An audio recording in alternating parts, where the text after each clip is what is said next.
नमोस्तु नमोस्तु नमो अरिहंताणं नमो सिद्धाणं नमो ऐरियाणं नमो उवज्झायाणं नमो दुवे सव्यसाहुणम् ओंकारं बिन्दुसंयुक्तं नित्यं ध्यायन्ति योगिनः कामदं मोक्षदं चैव ओंकाराय नमो नमः अविरलशब्दघनो विप्रक्षालितसकलभूतलमलकलङ्कः मुनिविरूपातीर्था सरस्वती हरतु नो दुरितान् अज्ञानतिमिरान्धानां ज्ञानाञ्जनशलाकया चक्षुरुन्मिलितं येन तस्मै श्रीगुरुवे नमः।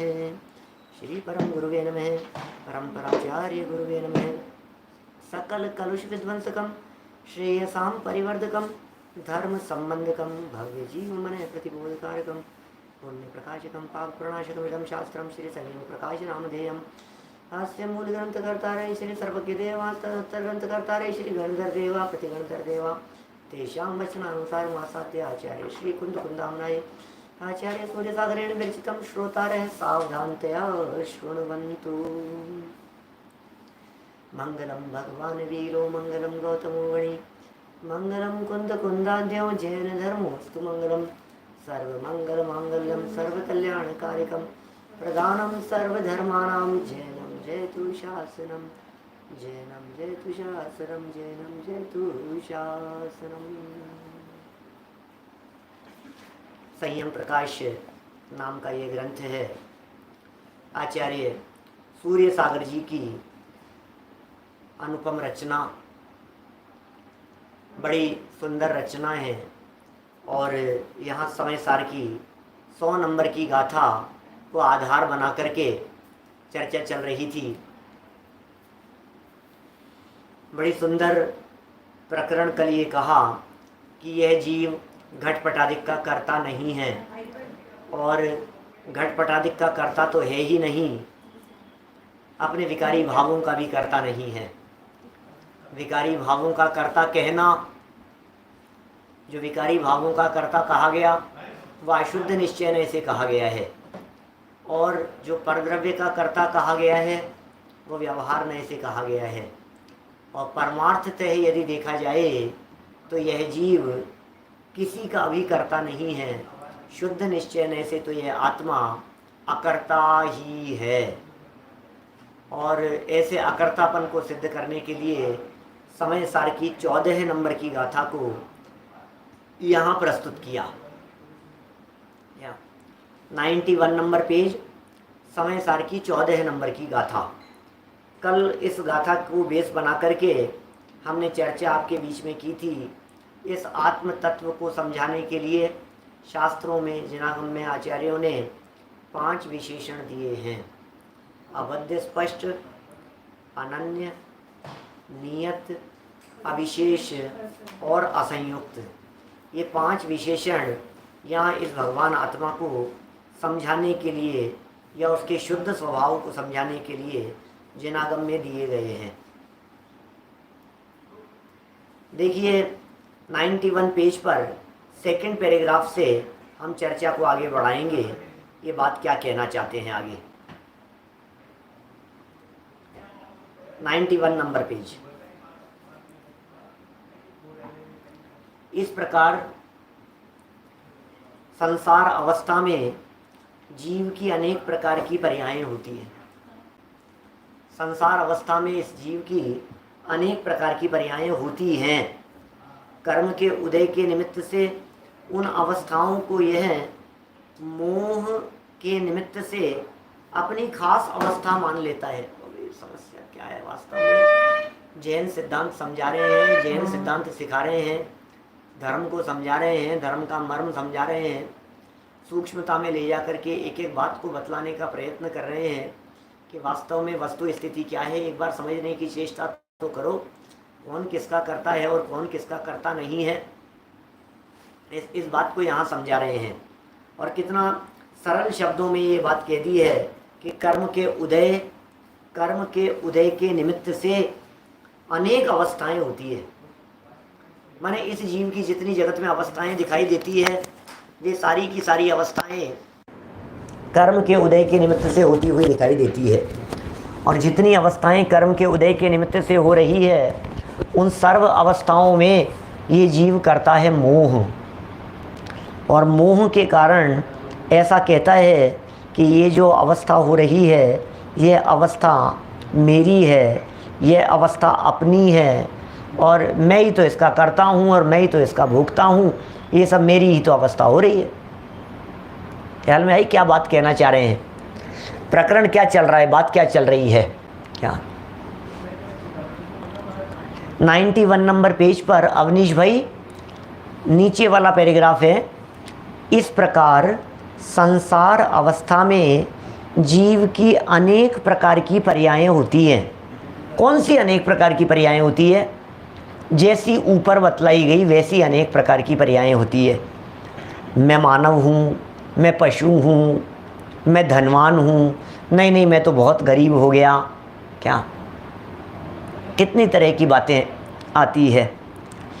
तो ये कहता है, कभी कहता है अपने आप को रूपवान कहता है, कभी अपने आप को कुरूप कहता है, राजा रंक मानता है, सेवक स्वामी मानता है, क्षत्रिय ब्राह्मण वैश्य आदि मानता है, रागी द्वेषी मानता है। ये कह रहे हैं यहाँ पर कि जैसे शरीर के जन्म को, क्या पढ़ दी क्या लाइन, कर्म के उदय के निमित्त से उन अवस्थाओं को, यह माने अवस्थाएं तो कर्म के निमित्त से थी, यह मोह के निमित्त से अपनी खास अवस्था मान लेता है कि मेरी ही अवस्था है, ऐसा समझ रहा है। जैसे शरीर के जन्म को अपना जन्म, शरीर के मरण को अपना मरण, शरीर के बिगड़ने को अपना बिगड़ना। अब देखो कितना साफ साफ दिखाई दे रहा है। बिल्कुल बंद आँखों से भी यदि आप देखने की कोशिश करेंगे तो भी आपको समझ में आएगी, और खुली आँखों से देखेंगे तो पूरे जगत में ये बातें दिखाई दे रही है। कितना स्पष्ट है, अत्यंत स्पष्ट ये बात है। मैं मर जाऊँगा, मैं मर जाऊँगा, मर नहीं जाऊँ, मुझे बचा लो, मैं मरना नहीं चाहता हूँ। अरे भाई सुन तो सही, ये क्या कह रही है जनवाणी? जनवाणी ये कह रही है, तुम मोह के निमित्त से इन अवस्थाओं को अपनी मान रहा है। मैं इतना बड़ा हो गया, मैं 25 साल का हो गया, मैं 40 साल का हो गया, मैं 70 साल का हो गया, मेरी इतनी उम्र है, मैं इतना छोटा रह गया, वो मर गए, ये मर गए, इनका वियोग हो गया। अरे भाई कोई जन्मता नहीं है और कोई मरता नहीं है। जन्म और मरण तो शरीर के संयोग और वियोग का नाम है। शरीर का संयोग हुआ और अपने को जन्म वाला मान लेता है। शरीर का वियोग होने के डर से ये समझता है मेरा वियोग हो गया है। शरीर की अवस्थाओं को अपनी अवस्था मान करके सुखी दुखी होता रहता है, रागी द्वेषी होता रहता है, पीड़ित होता रहता है। शरीर के बिगड़ने को अपना बिगड़ना मान लिया। क्या हो गया भाई साहब, आपके क्या हो? अरे मेरे को तो बहुत हालत ख़राब, मेरी तो बहुत हालत ख़राब है। कि तेरी नहीं है, शरीर की हालत ख़राब है, शरीर की अवस्थाएं बिगड़ी हैं। पूरा जगत इसी जंजाल में उलझा है, इसी भ्रम, इसी धोखे में उलझा और फंसा हुआ है। सारे जगत की यही स्थिति है, पूरे दुनिया की यही स्थिति है। अनंत अनंत जीव है, निगोदिया से लेकर के असैनी पंचेंद्री तक के तो सर्व जीव, और सैनी पंचेंद्रियों में बहुभाग मिथ्या दृष्टि। क्या सारे के सारे लोग, मेरे साथ ऐसा हो गया, मेरे साथ ऐसा हो गया, अरे साहब मेरे साथ ये हाल हो गया, मेरी तो हालत बहुत ख़राब है, मेरे तो दर्द बहुत हो रहा है, मैं तो बहुत तकलीफ़ में हूँ, मैं बहुत पीड़ित हूँ, मैं बहुत परेशान हूँ। कितना कितना मानता है, कितनी कितनी बातें सोचता है, खेत खिन्न होता है। ये कह रहे हैं भाई जो भी तुम मान रहे हो, जरा एक बार गंभीरता से विचार करके देखो इनमें तुम्हारा क्या है। देखिए, जो पदार्थ प्रत्यक्ष में आत्मा से पृथक हैं उनको मोह के निमित्त से अपना मानकर अपनाता है। प्रत्यक्ष ही अलग है। शरीर तो फिर समझ लीजिए आप एक क्षेत्रावघात संबंध है, लेकिन जो शरीर से भिन्न पदार्थ दिखाई दे रहे हैं उन पदार्थों में मोह के निमित्त से अपनाता है। जैसे यह मेरा शरीर है, यह मेरा घर है, यह मेरा देश है, यह मेरी स्त्री है, यह मेरा पुरुष पुत्र है, यह मेरी संपत्ति है इत्यादि। क्या मान रहा है? माने मेरी स्त्री, मेरा पुत्र। दौलत राम जी ने बड़ा सुंदर लिखा है इन सब के बारे में। 6 ढाला की दूसरी ढाल में बहुत ही सुंदर पंक्तियां लिखी है उन्होंने। चेतन को है उपयोग रूप बिन मूरत चिन मूरत अनूप, ताको न जान विपरीत मान, करी करे देह में निज पिचान।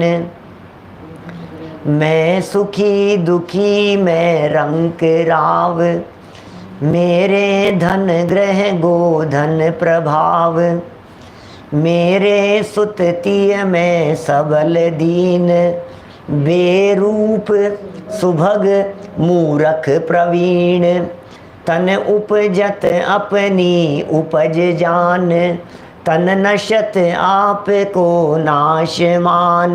क्या पूर्व में किए इन सब पंक्तियों के ऊपर प्रवचन, 6 डाला के अंदर, दूसरी डाल में।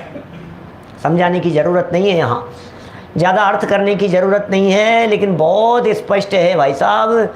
अपने आप को गोरा काला मोटा पतला, और यदि काला हो गया है तो घिसे जा रहा है ऊपर, फेयर एंड लवली और ब्राइट एंड लवली और न मालूम क्या क्या ऊपर ऊपर क्रीम पाउडर ऊपर से लगाता रहता है, गोरा हो जाऊंगा गोरा हो जाऊंगा, घिस घिस करके नहाता है। क्या चंदन जैसी सुगंध, अरे ऐसी ऐसी सफ़ेदी, ऐसी सफ़ेदी, जैसे सफ़ेद हो जाएगा गोरा हो जाएगा। 2 वीक लगाओ, 3 वीक के अंदर गोरा होने की गारंटी। क्या क्या पागलपन हो रहा है सारे दुनिया भर में। अहिंसक पदार्थ हैं कि हिंसक पदार्थ हैं, कुछ ठिकाना नहीं है कुछ भी, और लगा है ये जीव नादानी करने में। ये कह रहे हैं भाई ये तेरा स्वरूप ही नहीं है।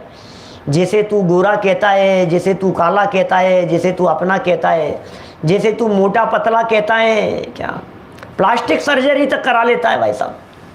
क्या प्लास्टिक सर्जरी तक करा लेता है क्या, और ऐसा सोचता है अब सही हो गया, अब सही हो गया, अब बढ़िया हो गया। अब तो एक सज्जन मिले, पहले तो थोड़े से अच्छे हेल्दी थे, और एक बार मिले काफ़ी समय बाद में तो बहुत दुबले पतले कमज़ोर। मैंने कहा क्या हुआ भाई साहब, क्या तबीयत तो ठीक है क्या, कोई एकदम इतना वेट लॉस? तो बगल में दूसरे सज्जन खड़े थे, यार आप मजाक कर रहे हो, बड़ी मुश्किल से तो ऑपरेशन करवा करके इन्होंने कम करवाया है, आप कह रहे हो बीमार हो गए हैं। ऐसा करवाता है, ऑपरेशन करवा करके वजन कम करवाता है, स्लिम हो जाता है, घटाना चाहता है। मोटे से पतला तो मैं हुआ हूँ भाई साहब, अब जा करके फिट हुआ हूँ। पहले अब क्या कहें भाई साहब, क्या कहें हालत जगत की। सर के बाल उड़ जाएं तो बेग लगाता है, क्या दिखाने के लिए, मैं सुंदर दिखूंगा। बाल नहीं है ना सर में, नकली बाल लगाए के। मुंह में दांत नहीं हो तो नकली दांत, अब मुंह में 2 दांत तो चलिए समझ लीजिए साहब मजबूरी है, क्योंकि भोजन कैसे करेगा बिना दांत के, लेकिन सर में बाल तो मजबूरी नहीं है। क्या करो, कालेपन में कितनी तकलीफ होती होगी। क्या गोरा है काला है, अरे क्या तकलीफ है, कुछ नहीं है, मोह की तकलीफ है और लेना देना कुछ नहीं है। क्या सिर्फ मोह की वजह से परेशान हो रहा है, मेरा मान करके परेशान है और कुछ नहीं है। ज़्यादा गोरा हो जाए तो वो भी बर्दाश्त नहीं होता है। हस्बैंड वाइफ यदि दोनों गोरे हो ना और बच्चा होने वाला हो तो दादा दादी नाना नानी को टेंशन होने लग जाती है कि सूरजमुखी नहीं हो जाए। अब बोलो आप, अब क्या बतलाओ आप, दुनिया की स्थिति किस प्रकार की है। ज़्यादा गोरापन पसंद नहीं है, कालापन पसंद नहीं है, ज़्यादा मोटा हो तो पसंद नहीं है, पतला हो जाए तो पसंद नहीं है। क्या क्राइटेरिया है इन सब चीज़ों का। अरे ये कह रहे हैं भैया ये तेरा स्वरूप नहीं है। क्या चेतन को है उपयोग रूप, चेतन का जो स्वरूप है वो तो उपयोग स्वरूप है। भैया हमारा जो स्वरूप है वो तो हम बिन मूरत हैं। अरे हम तो चिन्ह मूरत हैं, बिन मूरत चिन्ह मूरत अनूप। लेकिन कहते हैं ताको न जान, उसको तो जाना नहीं, उसको तो पहचाना नहीं, और भ्रम से ही दुखी होता रहता है। कितने तो दुख इसके खाम खा के है। क्या संजय जी दीवान साहब, कितने ही दुख तो इसके ऐसे हैं जो खाम खा के दुख हैं। दुख नहीं है, खाम खा का दुख है। पड़ोसी ने गाड़ी खरीद ली महंगी वाली, अब दुखी हो रहा है। किस बात का दुख है भाई साहब? पड़ोसी ने महंगी वाली गाड़ी खरीद ली, तुम्हें किस बात का दुख है क्या? उसने कंस्ट्रक्शन का काम चला रखा है, नया बनवा रहा है, खूब पैसा लगा रहा है, इसके पेट में दर्द हो रहा है। भैया किस किस बात का पेट में दर्द है, बता तो सही क्या? किस बात की तकलीफ है? इस तकलीफ को कहते हैं खामखा, इस तकलीफ को कहते हैं बिना मतलब की, है ही नहीं, मान रखिए बस। इसे कहते हैं शास्त्रों में मानसिक दुख। ये मानसिक दुख है भाई साहब। इन मानसिक दुखों का इलाज क्या है? बोले जिनवाणी, या माइंड ट्रांसप्लांट हो रहा है। किसी की किडनी होती है, किसी के हार्ट होता है, किसी का कुछ होता है। यहाँ जिनवाणी क्या काम करती है? जिनवाणी माइंड बदल देती है, जिनवाणी दिमाग बदल देती है। वो चर्चाएं चल रही है यहाँ पर। सुनिए बात क्या कह रहे हैं यहाँ। जैसे शरीर के जन्म को अपना जन्म, कितने साल के हो गए आप? अरे मैं अनादि अनंत तत्व हूँ, कितने साल का हो गया? शरीर के जन्म को अपना जन्म, शरीर के मरण को अपना मरण, क्या शरीर के बिगड़ने को अपना बिगड़ना। चलो ये तो शरीर शरीर तक की बात थी क्या? ये तो शरीर शरीर तक की बात थी। आगे कहते हैं जो पदार्थ प्रत्यक्ष में आत्मा से, जो पदार्थ प्रत्यक्ष में आत्मा से पृथक हैं, उनको मोह के निमित्त से अपना मानकर अपनाता है। बोलो, प्रत्यक्षी जो पदार्थ अलग दिखाई दे रहे हैं क्या? हो क्या कहा है? तो प्रकट जुदे धन धामा, क्यों है एक मिली सुतरामा।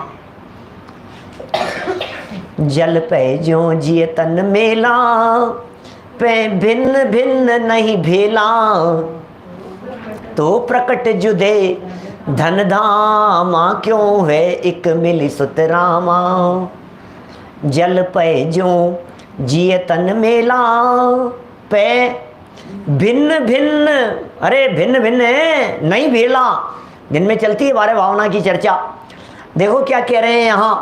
ओहो, प्रत्यक्ष जो पृथक दिखाई दे रहे हैं, चौड़े जो अलग दिखाई दे रहे हैं, उनको मोह के निमित्त से अपना मानकर अपनाता है। जैसे यह शरीर मेरा है। अरे शरीर शरीर नहीं, घर भी मेरा है, ये शरीर मेरा है, ये घर मेरा है, ये देश मेरा है। ओहो, मेरे देश की धरती सोना उगले उगले हीरे मोती। मेरे देश, मेरा देश, मेरा देश, क्या हम उस देश के वासी हैं जिस देश में गंगा बहती है। ये मेरा देश, देश की बात करता है। ये मेरी स्त्री है, ये मेरा पुत्र है, अरे मेरा बच्चा, अरे मेरा राजा बेटा। देखो आप, ये बच्चा बच्चे के प्रति क्या तन्मयता दिखाई दे रही है। ये संपत्ति मेरी है। चौड़े अलग दिखाई दे रहे हैं, दो वाक्य पलट करके कह दो, हाँ तुरंत समझ में आ जाती है कौन किसका कितना अपना है। एक वाक्य यदि कठोर शब्दों में कह दिया जाए तुरंत भेद विज्ञान हो जाता है। एक वाक्य यदि कठोर शब्द में कह दिया जाए तुरंत भेद विज्ञान हो जाता है। वैसा क्या तुरंत समझ में। और चार बात, एक की चार, ये है स्थिति, ये मेरी संपत्ति है। इस प्रकार अहंकार व ममत्व के वशीभूत होकर यह दिन रात अपने को परभावों का कर्ता व भोक्ता बना लेता है। ओहो, दिन रात प्रभावों का कर्ता, दिन रात प्रभावों का भोक्ता बना लेता है। जैसे मादक पदार्थ को पी लेने वाला मनुष्य उसके नशे में अपने को तथा अपने स्वभाव को भूलकर नशेबाजी की तरह पर पदार्थ में आपा मानकर निज स्वभाव भाव के भाव की खोज से शून्य होकर पर पदार्थ का कर्ता व भोक्ता हो जाता है। ओह, शब्द सरल हैं भाई साहब, लेकिन बातें बड़ी गंभीर हैं। सीधा चोट मार रहे हैं हमारी मान्यताओं के ऊपर, सीधा सीधा चोट मार रहे हैं हमारे अभिप्राय के ऊपर, हमारे दिल के ऊपर सीधा तीर चला रहे हैं। आचार्य देव लिख रहे हैं, भैया तो देख तो सही, नशे में तो नहीं है। मोह में पड़कर कहता है मेरे मेरे मेरे मेरे, मोह की वजह से कहता रहता है। जिस तरह से शराबी शराब के नशे में जगत के पदार्थों को अपना अपना कहता रहता है, कभी किसी को अपना कहता है, कभी अपने को भी पराया कहता है, कभी पराये को भी अपना कहता है, पागल की तरह चेष्टाएं करता है। टोडरमल जी साहब ने मोक्ष मार्ग प्रकाशक में एक उदाहरण दिया उसे समझाने के लिए। जैसे पागल को वस्त्र पहनाए तो कभी उन वस्त्रों को पहनता है, पहनाने वाले से झगड़ता है, कभी खोजता है, कभी छीनता है, कभी उतार करके फेंकता है। अलग अलग प्रकार के शब्द प्रयोग किए हैं वहाँ टोडरमल जी साहब ने। ऐसा मान रहा है क्या? देखो समझा रहे हैं, यहाँ समझाने की चेष्टा कर रहे हैं, गहराई से समझना। दिन रात अपने भावों का कर्ता व भोक्ता बना रहता है। मादक पदार्थों को पी लेने वाला मनुष्य नशे में भूल करके जैसा काम करता था, ऐसे ही तो नशे में हमें पता ही नहीं है हमारा असली नाम क्या है, हमें पता ही नहीं है असली नाम क्या है, गांव क्या है, पता क्या है, एड्रेस क्या है, बायोडेटा पता नहीं है हमें। हमारा बड़ा बड़ा बायोडेटा कलर्ड बना करके छपा करके दुनिया भर में बांटता है, दिखाता है। भाई साहब क्या कह रहे हैं, सुनो तो सही। ये जो बात कह रहे हैं दुनिया भर में, ये बातें किस प्रकार की कह रहे हैं? ये जो बात कह रहे हैं, इस बात के पीछे छिपा हुआ अभिप्राय क्या है? ये कह रहे हैं आपको पता है शुद्धात्मा है आपका नाम, काम क्या है? बोले मात्र जानना मेरा काम। बोले निवास स्थान कौन सा है? बोले मुक्तिपुरी है मेरा धाम।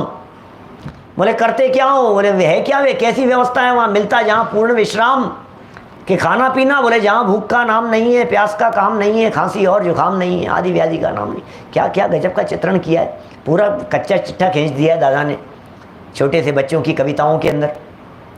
शुद्धात्मा है मेरा नाम, बच्चे बच्चे को याद होनी चाहिए। और यदि बतलाना हो, मैं असंख्यात प्रदेशों में रहता हूँ, मैं अपने अनंत गुण रूपी संपदा का स्वामी हूँ, ये मेरी प्रॉपर्टी है। अमूर्तिक प्रदेशों का पुंज जो टोडरमल जी साहब ने 38 नंबर पेज पे चर्चा की है, पेज नंबर 38 पर चर्चा की है। गजब गजब की बातें हैं। ये कह रहे हैं भाई साहब पर पदार्थों को अपना मानकर भूलकर नशे में भावों से शून्य होकर के पर का कर्ता और भोक्ता मान रहा था, ये भ्रम था, ये गलतफहमी थी। उसे सुधारना है, संभलना है। देखिए आगे इन बातों को थोड़ा सा और अच्छे से खोल रहे हैं, थोड़ा और गहराई में जाकर के बात कर रहे हैं। मोह से उत्पन्न इस मिथ्यात्व भाव के कारण, एक तो मिथ्यात्व तो है मोह की सेना का राजा। तो मोह से उत्पन्न इस मिथ्यात्व भाव के कारण क्रोधाधिक कषायों की अति तीव्रता रहती है। क्या करो, माने मिथ्यात्व चला जाए तो क्रोध तीव्र नहीं होता क्या? मिथ्यात्व चला जाए तो घमंड तीव्र नहीं होता, मिथ्यात्व चला जाए तो मायाचारी तीव्र नहीं होती, मिथ्यात्व चला जाए तो लोभ तीव्र नहीं होता। इसलिए कह रहे हैं ये जो मोह अभी बतलाया है, जिसे दर्शन मोह कहा गया है जनागम में, उस दर्शन मोह की सत्ता की मौजूदगी में, उस दर्शन मोह की उपस्थिति में, उस दर्शन मोह की हाजिरी में, जो दर्शन मोह का है उसकी हाजिरी में क्रोधादि कषायों की तीव्रता नहीं अति तीव्रता रहती है। इंद्रिय विषयों से सुख होता है। ओहो क्या क्या मान रहा है भैया। इंद्रिय विषयों से सुख होता है। चक्षु इंद्रिय के विषय हमें सुख प्रदान करने वाले हैं। कर्णेंद्रिय के विषयों में आनंद आ रहा है, फिल्मी गाने सुनता है, म्यूजिक सुनता है, नाचता है, खाता पीता है, मौज मस्ती करता है। ये कह रहे हैं ये सब मिथ्यात्व हावी हो रहा है, इसलिए सारी प्रवृत्तियां दिखाई दे रही है। थोड़ा सा भेद विज्ञान करो। क्या ये जो दर्शन मोह है, ये दर्शन मोह ही असलियत में बर्बादी का कारण है। असली बर्बादी का कारण है भाई साहब दर्शन मोह, और चक्कर में उलझाए और दर्शन मोह के चक्कर में। इंद्रिय विषयों से सुख होता है, इस मान्यता से, देखना कितना सुंदर वाक्य है, इंद्रिय विषयों से सुख होता है, इस मान्यता से इंद्रियों के भोग योग्य पदार्थों की प्राप्ति के लिए अत्यंत तृष्णा करता है। अब क्यों भाग रहा है भैया, इनके पीछे क्यों भाग रहा है, बताना जरा। इनके पीछे क्यों भाग रहा है, इन विषयों के पीछे क्यों भाग रहा है? इसलिए भाग रहा है इन विषयों के पीछे क्योंकि इसे ऐसा लगता है इससे सुख मिलेगा। बोलो आप क्या कहते हैं, नदी किनारे जा रहा है, समुद्र किनारे जा रहा है, डुबकी लगा रहा है किनारे पर जाकर के, किस लिए जा रहा है? सुखी होने के लिए जा रहा है। जहाँ भी जा रहा है, जहाँ भी घूम रहा है, वहाँ सब क्यों कर रहा है? एक ही बात सामने है भाई साहब, सुखी होने के लिए कर रहे हैं।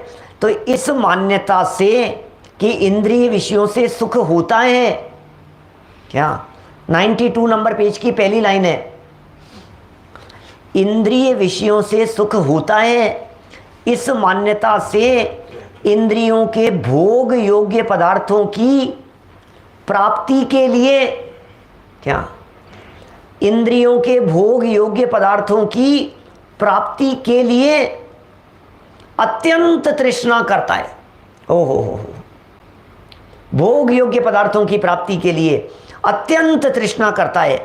उनमें जो बाधक कारण उपस्थित हो जाते हैं, क्या, उनमें जो बाधक कारण उपस्थित हो जाते हैं उनके प्रति क्रोध करता है। अब इंद्रिय विषयों की प्राप्ति के लिए प्रयत्न कर रहा था, अब जो भी उसके अंदर बाधक दिखाई देगा उनमें क्रोध करता है, उनका बुरा करना चाहता है। यदि इच्छा के अनुकूल किसी समय कोई पदार्थ प्राप्त हो जाता है तो उसमें अत्यंत सुख मान लेता है और अभिमान करने लग जाता है। क्या क्या बताएं भाई साहब, सारा झमेला यहीं से है, उस मोह की वजह से, सारा झमेला भ्रम की वजह से हो रहा है भाई साहब। हम जो दुखी हैं, हम जो परेशान हैं, वो परेशान किस लिए हैं? भ्रम की वजह से परेशान हो रहे हैं हम। हमें लग रहा है मैं इस वजह से सुखी हूँ, मैं इस वजह से सुखी हो जाऊँगा, मैं इससे दुखी हो जाऊँगा, मैं इससे परेशान हो जाऊँगा। ये जो मान्यता में बैठा है, जो दिमाग में बात बैठी हुई है, उसकी वजह से सारी भाग दौड़ है, उसकी वजह से सारे प्रयत्न हैं, उसकी वजह से सारी जगत की उठापटक उसी की वजह से हो रही है। उसी की वजह से दिन रात एक कर रहा है, उसी की वजह से न खाने की सुध है, न पीने की सुध है, न उठने बैठने की सुध है। लग रहा है निरंतर उन सारी प्रवृत्तियों में। ये समझा रहे हैं यहाँ, काम हो जाता है संतुष्ट मानता है, काम नहीं होता है गुस्सा करने लग जाता है, बिगड़ जाता है। बोलो कैसी कैसी बातें कह रहे हैं यहाँ। इच्छा के अनुकूल किसी समय कोई पदार्थ हो जाता है, संतुष्ट हो जाता है, अभिमान कर रहे हैं, अरे अपन तो भाई साहब आपको पता है क्या, कौन हूँ मैं, तुम्हें पता है क्या कुछ। घमंड चालू हो गया है, मायाचारी करने लग जाता है, छल कपट करने लग जाता है, लोभ करने लग जाता है, क्रोध करने लग जाता है। ये सारा काम उस मिथ्यात्व का किया जा रहा है। बड़ी दयनीय स्थिति है, अनंत काल हो गया संसार में ये सब काम करते हुए, यही सब कर रहे हैं, यही सब काम किए जा रहे हैं। चलिए आगे बढ़ते हैं साहब। पंक्तियाँ तो बस इतनी हैं, ऐसी पंक्तियाँ हैं झकझोर देने वाली है। चिंतन करते रहो शांति से बैठ करके। यार मैं कर क्या रहा हूँ, मैं हो क्या रहा है। पाए कर मानुष्य योनि भी, ओ जी भोगों में काल गवाया, जिन वाणी बोले छे। क्या पाए कर मानुष्य योनि भी, मनुष्य जीवन मिला था, आए थे किस काम से, करने लगे क्या काम। धोनी थी निज आत्मा, धोने लगे ये चाम। निज आत्मा को धोना था, चमड़ी धोने में लग गया। क्या आत्मा की पॉलिशिंग करनी थी, घिसाई करनी थी, कर्मों को छुड़ाना था, कर्म रूपी मल उतारना था, ये तन के मल को धोने में लग गया। अब क्या करें। और थोड़ा सा तन का मल उतरता है और अभिमान करने लग जाता है। सामने वाले ने इतनी सी तारीफ कर दी आपकी, यार आप तो बड़े सुंदर दिखाई दे रहे हो आप, बस समझ लो आप। हमें तो कई दिनों तक, क्या किसी व्यक्ति ने तारीफ में आपके 4 शब्द कह दिए हो सकता है उन 4 शब्दों को आप तो जिंदगी भर याद रखो और कहने वाले को पता ही नहीं हो, अच्छा मैंने तारीफ की थी क्या, मुझे पता ही नहीं, मैं तो जानता ही नहीं कौन है ये। लो ऐसी हालत है। जब आप किसी सज्जन के सम्मान समारोह का आयोजन रखते हैं, किसी भी व्यक्ति के सम्मान समारोह का, मंच पर कुछ लोग उसके परिचित आते हैं, कुछ लोग अपरिचित आते हैं। अपरिचित लोग भी औरों की बातें सुनकर के माइक से प्रशंसा कर जाते हैं। क्या और ये उनकी रिकॉर्डिंग को संजो करके रखता है, मेरे बारे में ऐसा बोला था, मेरे बारे में ऐसा बोला था। अगली बार टकरा जाए तो पहचाने तक नहीं तुम हो कौन। बोलो ये जगत का स्वरूप है इस तरह का। क्या प्रधानमंत्री के हाथ से पुरस्कार मिला भाई साहब आपको, राष्ट्रपति पुरस्कार मिला, तो क्या राष्ट्रपति जी पहचानते हैं क्या आपको? 6 महीने बाद में जाओगे तो राष्ट्रपति जी पहचानेंगे क्या? तुम जैसे 5660 आते हैं जिनके सम्मान किए हैं, क्या लाइन लगा करके ऐसे ऐसे करते हैं सम्मान, आओ चलो, हाँ भाई अब नेक्स्ट लाइन लगी, ऐसे ये सोचता है फोटो खींची, ओ मेरे प्रधानमंत्री राष्ट्रपति का क्या क्या राष्ट्रपति के साथ क्या क्या क्या कह रहे हैं भाई साहब, ये सच्चाई है, ये वस्तु स्वरूप है धर्मचंद जी साहब, ऐसा ही है। बहुत दिल में अंतरंग तक उतरी हुई है ये सारी बातें, बहुत गहराई से उतरी हुई है, इसलिए होता स्वयं जगत परिणाम, ये बातें बराबर अपने उपयोग में रहती है और यही उपयोग में रखने योग्य है। देखिए, हाँ, राष्ट्रपति प्रधानमंत्री जाने चाहे नहीं जाने, सुनो, हमें तो महावीर भगवान जानते हैं। क्या जिन राष्ट्रपति जी ने आपका सम्मान किया था वो राष्ट्रपति जी आपको नहीं जानते, लेकिन समूह शरण में बैठ करके जिन महावीर भगवान ने हमारा सम्मान किया वे महावीर भगवान हमें जरूर जानते हैं। क्या गजब की बात है, हमें भगवान कहते हैं। वे तीर्थंकर परमात्मा समूह शरण में बैठकर 100 इंद्रों की हाजिरी में, गणधर देव की उपस्थिति में वे हमें भगवान कह रहे हैं, भगवान कह करके पुकार रहे हैं, अरे भाई तुम ये शुद्ध आत्म तत्व हो, तुम पर से भिन्न हो। क्या तुम अबद्ध स्पष्ट हो, तुम अनन्य हो, तुम नियत हो, तुम अविशेष हो, तुम असंयुक्त हो, ऐसे ऐसे विशेषण देकर के साक्षात तीर्थंकर परमात्मा महावीर भगवान समूह शरण में बैठ करके हमारे गीत गा रहे थे, हमारी प्रशंसा कर रहे थे। और देखो, प्रशंसा करके भूल नहीं गए, सिद्धालय में जाकर के आज भी उन्हें याद है, हे संजीव तुम्हारी प्रशंसा की थी हमने, हे उल्लास भाई आपकी प्रशंसा की थी हमने समूह शरण में बैठ करके, बराबर याद है। और सुनो, हमारे वचनों की लाज रखना। क्या आज्ञा सम्यक्त्व है ना ये, क्या कहते हैं आज्ञा सम्यक्त्व में, हमारे वचनों की लाज रखना। हमने तुम्हारी प्रशंसा तो कर दी, लेकिन हमारे इन वचनों को डुबो मत देना। ओहो, समूह शरण में बैठकर हमने जिन तीर्थंकरों की बात को सुना, अब वे तीर्थंकर परमात्मा कह रहे हैं तू मेरा शिष्य बन गया है, तू मेरे पास में शिक्षा ग्रहण करके जा रहा है, तू दुनिया में जाकर के बतलाएगा कि मैं भगवान महावीर स्वामी को सुन करके आया हूँ। अब जरा मेरी बात समझ ले, तेरे आचरण से ये झलकना चाहिए, तेरे चरित्र से ये झलकना चाहिए, तेरे जीवन और परिणति से ये झलकना चाहिए कि ये भगवान महावीर स्वामी का शिष्य है, इसे भगवान महावीर स्वामी का सम्मान प्राप्त है, आशीर्वाद प्राप्त है, ऐसा कह सकते हैं। की बात है, देखो जरा क्या कह रहे हैं, अभिमान कर लेता है, अपने अनुसार काम हो गया, थोड़ा सा इच्छा के अनुसार क्या काम हो गया, इच्छा के अनुकूल क्या काम हो गया, अभिमान करने लग जाता है, अत्यंत सुख मान लेता है, घमंड करने लगता है। अरे अरे भैया, और मेरे साथ तो, अरे अपन तो भैया, अपन तो बस अपन ही अपन दिखता है। जगत का ये स्वरूप है हीराचंद जी साहब, जगत का ये स्वरूप है कि ये दूसरे को नहीं देखता, ये अपने आप को ही देखता है।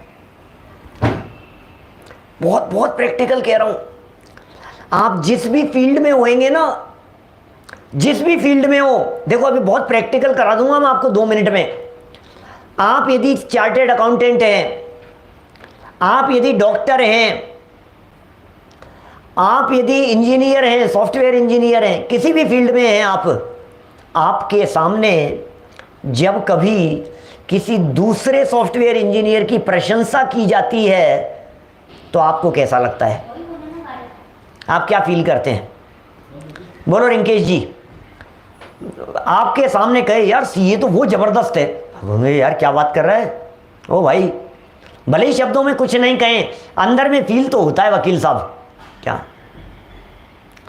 बर्दाश्त नहीं होती है भाई साहब बात, चलो कोई बात नहीं, बर्दाश्त भी कर ले वे तो भी, अब मैं कहता हूं आप अपने दिल में झांक करके देखना। क्या आप कभी ये नहीं देखोगे वो कितना आगे बढ़ गया, वो कितना आगे बढ़ गया, आपके दिल में कभी नहीं आएगी यार ये तो गजब है भाई साहब, इसका तो गजब ही है भाई साहब, नहीं। और अपना थोड़ा सा, मैं कोई कम हूं क्या, मैं कोई कम हूं क्या, मैं कैसे बन सकता हूं, मैं कैसे बढ़ सकता हूं, मेरा क्या हो सकता है। दूसरे जो बड़े हुए हैं उनको कुछ नहीं समझ रहा है, बात समझ में आ रही है। यहां तक कहूं और सुनो गजब की बात, इतना तक बोल देता है, पैसे वाले हैं तो होंगे अपने घर में, क्या क्या क्या क्या कहते हैं, बड़ा आदमी है तो होगा अपने घर में। अरे अरे यार क्या क्या बात हो गई, सामने वालों को कुछ नहीं समझता है और स्वयं उसी लाइन में लगा हुआ है। बोलो जिग्नेश भाई, सामने वाले के लिए तो क्या कह दिया, पैसे वाला होगा तो अपने घर में होगा, बड़ा आदमी होगा तो अपने घर में होगा, हमारा क्या है, हमारे हमारे माथे है क्या कोई, ठीक है होगा, अपन क्या करें उसके बारे में। और फिर क्या कर रहा है, खुद उसी दिशा में बड़ा होने की चेष्टा कर रहा है, और फिर बड़ा होकर के क्या समझ रहा है, मैं बहुत बड़ा हूं, मैं बहुत बड़ा हूं। तो सुन भाई, जैसा तू दूसरे के लिए कहता था ऐसा ही तेरे लिए दुनिया कह रही है। क्या होगा बड़ा, क्या मैं बहुत बड़ा पंडित, मैं बहुत बड़ा सेठ, मैं बहुत वैभव संपन्न, मैं बहुत ज्ञानी। कि सुनो भैया, तुम ज्ञानियों को क्या समझ रहे हो, निर्मल चंद जी साहब, दूसरों को क्या समझ रहे हैं हम, मैं बहुत बड़ा स्वाध्यायी, मैं बहुत बड़ा स्वाध्यायी, अपने आप को समझ रहे हैं ना, और दूसरे स्वाध्यायी का हाँ तो होंगे तो ठीक है, अपन क्या करें, तो बहुत है, घने ही हैं, घने इंजीनियर घूम रहे हैं, क्या हो गया उसमें, अरे साहब ये तो टॉपर है भाई साहब, ये तो टॉपर है, होगा तो आजकल तो हर आदमी टॉपर है, लो जिसको देखो वही टॉपर है, जिसको देखो 95% से कम तो किसी के आते ही नहीं है, 90 से कम तो किसी के आते ही नहीं है, जिसको देखो वही, जिसको देखो वही। अरे तो भाई बात कह रहे हैं तो क्या हो गया उसमें, और फिर क्या कर रहे हैं, सामने वाले की तो उतार दिया आपने, जिसको देखो वही 95%, और फिर तो खुद कौन सी लाइन में लग रहा है, 95%, 99 आने चाहिए, 99 आने चाहिए, फिर 99 आकर के फिर दिखा रहा है फेसबुक पर डाल करके मेरे 99% आए हैं, मेरे इतने परसेंट आए हैं। तो अब जब ये खुद कहता है तो दुनिया क्या कहेगी, हाँ घर ही घूमते हैं 99 वाले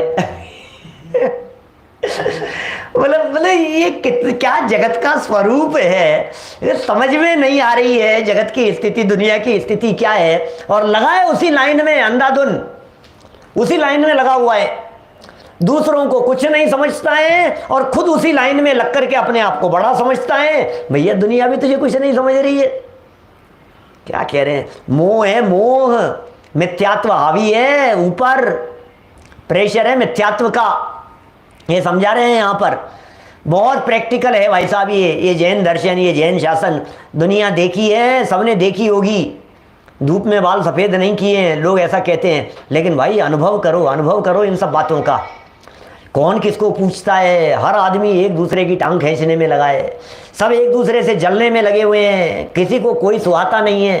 क्या क्यों नहीं सुहा रहे हैं, कि तुम्हें दूसरे नहीं सुहाते थे तो दूसरों को तुम नहीं सुहाते हो, तो उसमें क्या हो गया, ये तो जगत का स्वरूप है, इसी का नाम तो संसार है। क्या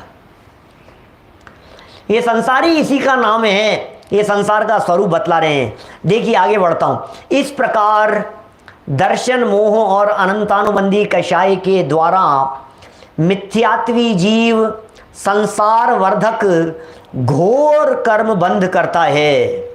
इस प्रकार के मिथ्या भावों से संसार में इस आत्मा को कभी भी शुद्ध होने का मार्ग नहीं मिलता है। अरे क्या कहें भाई साहब, मार्ग ही नहीं मिल रहा है, रास्ता ही खो गया है, क्या बताएं।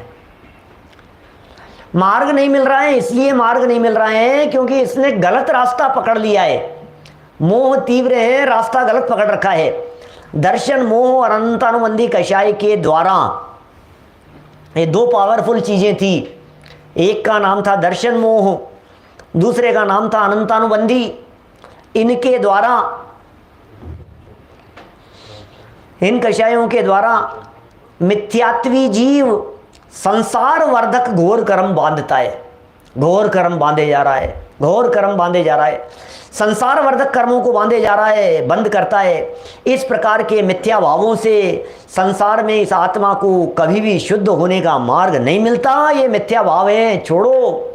जब तक ये मिथ्या भाव छूटेंगे नहीं, जब तक इन मिथ्या भावों से ऊपर नहीं उठेगा, जब तक इनसे पार नहीं लगेगा, तब तक संसार का किनारा आने वाला नहीं है, मार्ग नहीं मिलता। ऐसे ही आत्मा में शुद्ध निश्चय नहीं से कोई विशेषता उत्पन्न नहीं होती, क्योंकि वह तो निमित्त से होती है।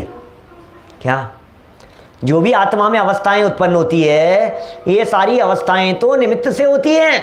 शुद्ध निश्चय से यदि देखा जाए तो आत्मा में कोई अवस्था नहीं होती। इस नए से आत्मा असंयुक्त भी है, क्योंकि उसका किसी के साथ भी संयोग नहीं होता। आहा, इस आत्मा का किसी के साथ भी संयोग नहीं होता, इस आत्मा का रंच मात्र भी संयोग नहीं है किसी के साथ में। असंयुक्त है ये आत्मा, असंयोगी तत्व है ये आत्मा। ऐसे गजब गजब के विशेषण हैं। समय सार की 14वीं गाथा मर्म है भाई साहब। देखिए, ध्यान में रखने की बात है, समझा रहे हैं कुछ यहाँ। ध्यान में रखने की बात है, इसका मतलब अंडरलाइन करने योग्य बात है। ध्यान में रखने की बात है, इसका मतलब उपयोग को एकाग्र करके सुनने समझने की बात है कि परम गुरु परम दयालु हैं। उन्होंने नयों के द्वारा ये समझा दिया क्या कि जीव भिन्न है और कर्म भिन्न है, शरीर अधिक भिन्न है, इनका संयोग मात्र संबंध है। क्या क्या कह रहे हैं भैया? श्री गुरु ने अत्यंत दयालु होकर के ये सिद्धांत समझा दिए, हमारे को बता दिए भाई साहब। भगवान ने हमारे को क्या कह दिया? ध्यान में रखने की बात है कि श्री गुरु परम दयालु हैं। ओ वितरागी संत परम दयालु हैं भाई साहब।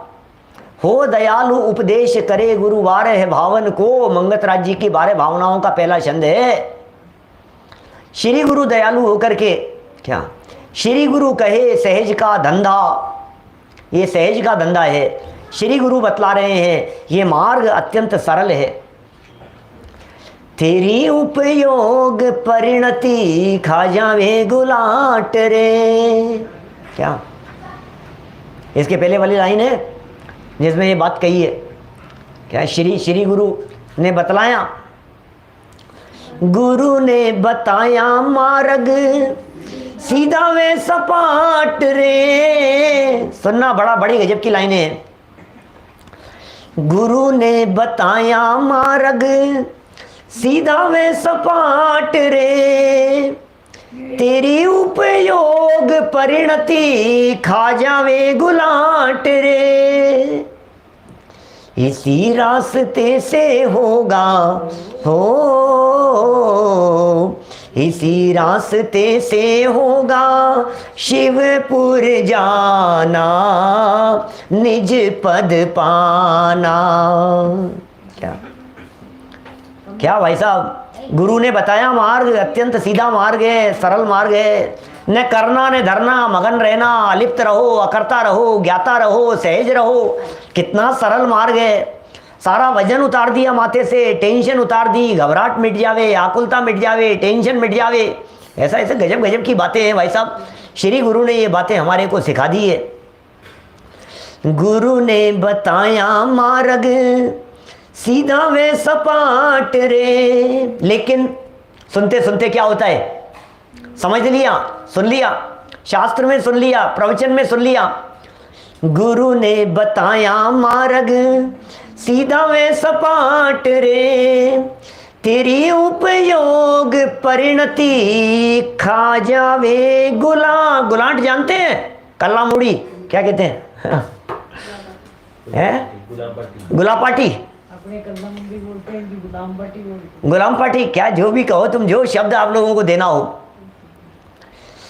गुरु ने बताया मार्ग सीधा वे सपाट रे,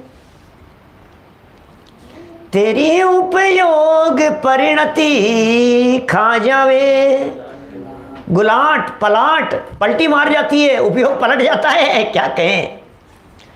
लेकिन भैया जो मार्ग गुरु ने बतलाया है, पलटी मारने की जरूरत नहीं है। इसी रास्ते से होगा शिवपुर जाना, निज पद पाना। क्या भाई साहब गजब है। बंदर गुलाटी मारता है जैसा, इधर से उल्टा हो जाता है, बिल्कुल उलट करके ऐसे, क्या सर नीचे करके पीठ ऐसे उल्टी करके उलट जाना, मतलब बिल्कुल उल्टा हो जाना। ये कह रहे हैं गुरु के मार्ग को समझाने भैया। अत्यंत दयालु हैं श्री गुरु, तो अत्यंत दयालु हैं। उन्होंने नयों के द्वारा ये समझा दिया है, नयों के द्वारा समझा दिया है। प्रकरण वही चल रहा है। 3 प्रकार के कर्ता बतलाए। एक व्यवहार ने से कर्ता बतलाया, परद्रव्य का, क्या व्यवहार से परद्रव्य को कर्ता बतलाया। फिर अशुद्ध निश्चय नय से विकारी भावों का कर्ता बतलाया, और शुद्ध निश्चय नय से या तो ज्ञान भाव का कर्ता कहा या फिर अकर्ता कहा। क्या ये कह रहे हैं यहाँ नयों के द्वारा ये समझा दिया है कि जीव भिन्न है, कर्म भिन्न है, शरीर आदि भिन्न है। ओह, जीव भिन्न है, कर्म भिन्न है, जीव भिन्न है, कर्म भिन्न है, राग भिन्न है, देह भिन्न है। वेद विज्ञान की भावना भाव भिन्न भिन्न है, ये नयों के द्वारा समझा दिया। इनका संयोग मात्र संबंध है, शरीर का संबंध तो संयोग मात्र है। अरे इनका तो संयोग हुआ था, नवीन संयोग हुआ था भाई साहब। निमित्त नैमित्तिक संयोग के कारण जीव में विभाव होते हैं। क्या निमित्त नैमित्तिक संयोग के कारण, निमित्त नैमित्तिक संयोग के कारण, अरे गजब शब्द है बहुत, निमित्त नैमित्तिक संयोग। निमित्त नैमित्तिक संयोग के कारण जीव में विभाव होते हैं जिनसे कर्मों का बंध होता है। ओह क्या क्या बातें। इसलिए जीव को कर्ता व भोक्ता कहते हैं, कहते हैं भैया, जीव को कर्ता व भोक्ता कहते हैं। परंतु टोडरमल जी का परंतु जैसा है क्या? परंतु शुद्ध निश्चय से यह जीव किसी भी परभाव का कर्ता नहीं है। वाह, ये है असली बात, ये है धर्म का मर्म, ये है जिनवाणी का मर्म भैया, शास्त्रों का मर्म है। एक एक पर्याय भिन्न है, एक एक कर्म भिन्न है, एक एक परिणाम भिन्न है, कर्म भिन्न है। क्या क्या बातें कह रहे भैया, इतना स्पष्ट कर दिया। जीव से कर्म भिन्न है, जीव अलग है, कर्म अलग है, शरीर आदि का अलग है, ये सब संयोग है। आपस में कर्ता भोक्तापन थोड़ा बहुत दिखाई देता है, तो ये निमित्त नैमित्तिक संबंध के कारण ऐसा होता हुआ दिखाई दे रहा है, ये होता हुआ दिखाई दे रहा है। और जीव को कर्ता व भोक्ता कहते हैं, परंतु शुद्ध निश्चय से यह जीव किसी भी प्रभाव का कर्ता नहीं है। ये असली बात है। शुद्ध निश्चय से किसी भी प्रभाव का कर्ता नहीं है। उसमें ऐसा विकल्प ही नहीं उठता कि मैं किसी का भला करूं या किसी का बुरा करूं, या बंध को काटूं या मोक्ष की प्राप्ति करूं। वाह वाह वाह, ऐसा है। नवि उपजई नवि मरई, बंधु न मोक्षु करेई। नवि उपजई नवि मरई, न उत्पन्न होता है, नवि मरई न मरता है। क्या नए जीव उत्पन्न होता है, नए जीव को मरण की प्राप्ति होती है। मैं किसी का भला करूं, अरे विकल्प ही कहाँ है इस तरह का उस आत्म तत्व में? आत्मा में विकल्प कहाँ है? आत्मा तो विकल्प से भी परे है। क्या आत्मा तो विकल्प से भी परे है। गीता के दूसरे अध्याय का 20वां श्लोक है क्या इस तरह का? देखो, नित्य है आत्मा, ये विकल्प नहीं है उसमें। मैं किसी का भला करूं या किसी का बुरा करूं, क्या या बंधन करूं कि मोक्ष की प्राप्ति करूं, मैं बंध को काटूं, ये कुछ नहीं है। ज्ञानी शुद्ध निश्चय से अपने आत्मा को आत्म रूप ही देखता है। चेतन है तू ध्रुव, चेतन है तू, चेतन है तू ध्रुव, ज्ञायक है तू, अनंत गुणों का धारी है तू। अरे भैया, अनंत गुणों का धारी है, इन बातों को देखो। चेतन अपनो रूप निहारो, पुरानी धुन है। चेतन अपनो रूप निहारो, नहीं गोरो नहीं कारो, चेतन अपनो रूप निहारो। क्या कह रहे हैं? आत्मा को आत्म रूप ही देखता है। कौन देखता है? शुद्ध निश्चय ने देखता है, और उसी में अपना आपा समझकर रमण करता है, ज्ञानी हो जाता है, सम्यक दृष्टि हो जाता है। और क्या है? अपने शुद्ध स्वरूप को देखा, शुद्ध स्वरूप को जाना और उसमें अपनापन कर लिया। वहां बंध और मोक्ष की कल्पना ही नहीं है। ऐसी अवस्था में सम्यक दृष्टि अपने को कर्ता व भोक्ता कैसे समझ सकता है? वाह, सम्यक दृष्टि ज्ञानी जीव अपने आप को कर्ता कैसे मान सकता है? सम्यक दृष्टि ज्ञानी जीव अपने आप को भोक्ता कैसे मान सकता है? सम्यक दृष्टि ज्ञानी जीव तो अपने आप को निरंतर क्या ऐसा मानता है। सम्यक दृष्टि ज्ञानी जीव अपने आप को अकर्ता मानता है, अभोक्ता मानता है। चेतन मानता है, ध्रुव मानता है, आत्म रूप ही देखता है। अरे मैं तो आत्म रूप हूँ, मैं तो चैतन्य तत्व हूँ। ज्ञानी जीव की दृष्टि चैतन्य तत्व पर होती है। जिसकी दृष्टि चैतन्य तत्व पर होती है फिर वो शरीर की तकलीफ को तकलीफ नहीं मानता है। अरे शरीर कल छूटे तो आज छूटे, हमें क्या फर्क पड़ता है, मैं देह नहीं, ये देह मेरा स्वरूप नहीं। ऐसे अद्भुत अद्भुत बातें हैं भाई साहब, बड़ी गजब गजब की चर्चाएं हैं। कहा भी है, ऐसा कहकर समय सार का 193 नंबर का ये कलश यहाँ प्रस्तुत किया है। यदि मैं गलत नहीं हूँ तो ये सर्व विशुद्ध ज्ञान अधिकार का पहला कलश लगता है मुझे। कल करेंगे अपन इसकी चर्चा, बड़ी सुंदर चर्चा है। सर्व विशुद्ध ज्ञान अधिकार का ये कलश है, टंकोत्कीर्ण गायक की महिमा बतलाने वाली ये चर्चा है। इस चर्चा को आगे बढ़ाएंगे। अभी जनवाणी स्तुति, प्रातःकाल जो चर्चा चलने वाली है, समझने वाली चर्चा, मोक्ष मार्ग प्रकाशक ग्रंथ में जो चर्चा चल रही है, प्रवचन नंबर मेरे को ध्यान नहीं है, 405 या 406 नंबर का प्रवचन होगा। लेकिन सम्यक दर्शन के कुछ अलग प्रकार के भेदों की चर्चा और अलग प्रकार से उपयोग की एकाग्रता पूर्वक समझने जैसी चर्चा है। दिन में जो प्रकरण चल रहा है वो 12 भावनाओं का चल रहा है, आप यथावत उनका लाभ लेवें। रात को इसी प्रकरण को आगे बढ़ाएंगे। अभी जनवाणी स्तुति। निज निधि निज में बताई, यह अनंत उपकार है, उसके लिए जिन वाणी माँ को वंदना शतबार है, वंदना शतबार है। नमो हरिहंताणम, नमो सिद्धाणम, नमो हरियाणम, नमो जय।